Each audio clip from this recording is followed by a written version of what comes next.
జగన్లో వైరాగ్యం తొంగి చూస్తోందా? ఓటమి భయం ఆయన కళ్లలో స్పష్టంగా కనిపిస్తోందా? మాటల్లో మునుపటి ఆత్మవిశ్వాసం కనిపించడం లేదా?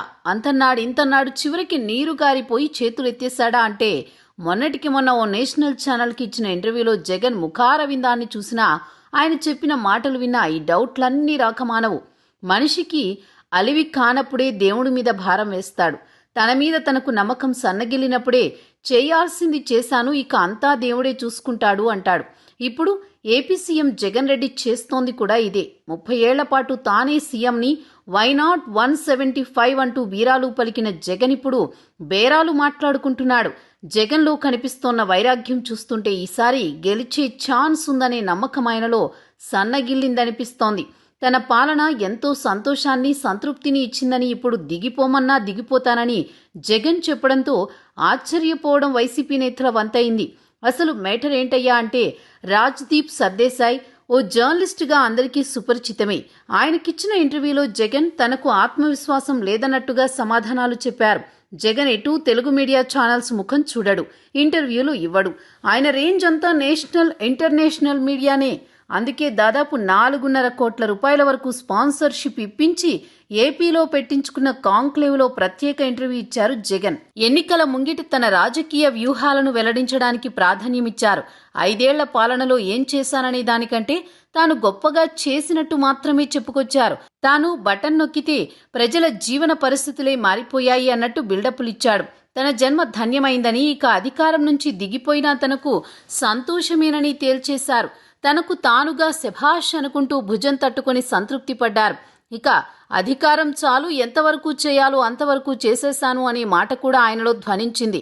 ఇక్కడే జగన్ తనకు తెలియకుండానే తన ఓటమి తథ్యమని ఒప్పేసుకున్నారంటున్నారు రాజకీయ విశ్లేషకులు.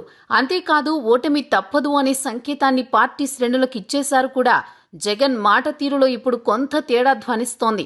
175కి 175 ఎందుకు గెలవకూడదు, వైనాట్ 175 అన్న మనిషిప్పుడు నేను ఓడిపోయినా పర్లేదు, నేను దిగిపోయినా పర్లేదు అంటున్నాడంటే ఏంటి అర్థం? తన పతనం మొదలైందని అర్థమైనట్లేనా? సరిగ్గా ఇలాంటి అభద్రతాభావంతో కూడిన మాటలే మొన్నటి తెలంగాణ ఎన్నికల్లో కేసీఆర్, కేటీఆర్ కూడా మాట్లాడారు. తమ పార్టీ అధికారంలోకి రాకపోయినా తమకేమీ కాదని, డెవలప్మెంట్ ఉండదంటూ ఏదో జరిగిపోతుందని జనాన్ని ఎమోషనల్ బ్లాక్మెయిల్ చేసే ప్రయత్నం చేశారు. కానీ ప్రజలు నమ్మలేదు. మీరు లేకపోయినా పర్వాలేదు అని పక్కన పడేశారు. కేటీఆర్ కంటే రేవంత్ దావోస్ సదస్సుకు వెళ్లి అంతకు మించి 40,000 కోట్ల పెట్టుబడులు తీసుకొచ్చారు. జనం కూడా భేష్ అనేశారు. ఇప్పుడు జగన్ కూడా ఇలాగే సంక్షేమం అందరూ అన్నట్లు బ్లాక్మెయిల్ చేసేందుకు ప్రయత్నిస్తున్నాడు.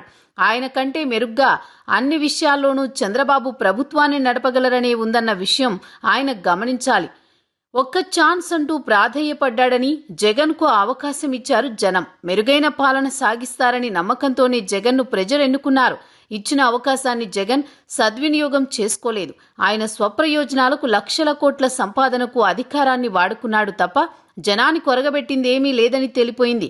జనమిచ్చిన ఆ ఒక్క ఛాన్స్ కూడా అయిపోయింది. ఇక మరో ఛాన్స్ ఇచ్చేసి లేకుండా జగనే చేసుకున్నాడు. ఇంకా చేయాల్సింది ఏమీ లేదన్నట్లుగా మాట్లాడుతున్నప్పుడు ఇక దిగిపోవడమే బెటర్ కదా అనే ప్రశ్న జనం నుంచి వినిపిస్తోంది. వాస్తవం కంటే నమ్మకం బలమైంది. మంచిగానే పరిపాలించానన్న నమ్మకం ఉంది. దిగిపోమ్మంటే దిగిపోవడానికి రెడీ అంటూ బేలగా మాట్లాడడం చూస్తుంటే జగన్ పని అయిపోయిందనే భావన కలగక మానదు.